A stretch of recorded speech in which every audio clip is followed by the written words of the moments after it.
Some teams find out their World Cup group and basically start celebrating before a ball is even kicked.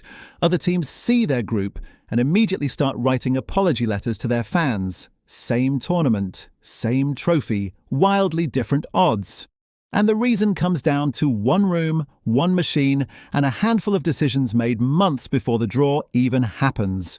Let's break down exactly how this works, and why it's a lot less random than FIFA wants you to think. First, the basics.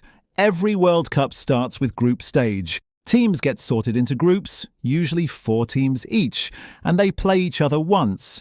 Top teams advance, bottom teams go home. Simple enough. But here's where it gets interesting. Not all groups are created equal. Some groups have 3 strong teams crammed together, basically a mini tournament before the real tournament even starts. Other groups have 1 strong team and 3 squads that are just happy to be there. Same rules, wildly different difficulty. So how does FIFA decide who goes where? This is where seeding comes in. Before the draw, every qualified team gets ranked using the FIFA World Ranking. The top teams become seeds. In practice, this usually means the host nation plus the highest ranked teams in the world get locked into pot 1. This sounds simple. It isn't, because the ranking itself is based on results from the last 4 years, which means a team's path can be shaped by matches played years before the tournament even starts. A friendly nobody remembers in 2023 could be quietly deciding someone's group in 2026. Once seeding is done, teams get split into pots, usually 4 pots with the strongest teams in pot 1 and progressively weaker teams in pots 2, 3 and 4. The draw then pulls 1 team from each pot to form a group. In theory, this should create balance. 1 strong team, 2 medium teams, 1 weaker team, every single time. In practice, geography ruins everything. FIFA also has rules about how many teams from the same region can be in one group, usually to avoid, say, an all-European group or an all-South American group. Sounds reasonable, but it also means the computer doing the draw has to follow constraints, not just pull names from a bowl. And constraints create patterns. Patterns create advantages.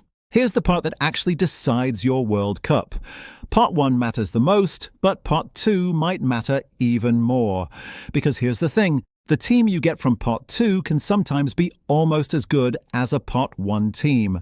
Rankings update right before the draw, which means a team can be ranked just outside the top group by literally 1 spot and get placed in a much tougher pot than a team that's basically just as good.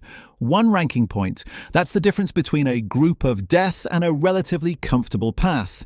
You know the type of team I'm talking about, the one that's quietly excellent, never gets the respect, and ends up in pot 2 making life miserable for whoever draws them. Meanwhile, some pot 1 teams have been coasting on reputation for years. And then there's the host nation factor. If a country is hosting, they're automatically placed in pot 1, regardless of their actual ranking, which means sometimes a host team that hasn't been great recently still gets the easy seeding bump. Convenient, right? Now here's the twist nobody talks about enough. Even after pots are set, the order of the draw itself matters. Whichever group gets filled first has more open pot options. Groups drawn later are stuck with whatever teams are left. Fewer geographic combinations, less flexibility. So 2 teams with identical rankings can end up in completely different difficulty groups, purely based on which little numbered ball gets pulled out first. So let's bring this back to the original question. Why do some teams get easier groups? It's not luck, not exactly. It's a mix of ranking timing, pot placement, geographic rules, and the literal order balls come out of a machine. Tiny technical details stacked on top of each other create massive real-world consequences. Which means the next time you hear commentators say a team got a favourable draw, what they really mean is, this team benefited from a system that was never designed to be perfectly fair in the first place. It was designed to look fair while still leaving room for chaos. So next time the World Cup draw happens, don't just watch which teams land where. Watch the order, watch the pots, watch the rankings right before the draw. Because that's where the real story is hiding. If this kind of behind-the-scenes breakdown is your thing, subscribe because there's a lot more "this looks random but actually isn't" content coming your way.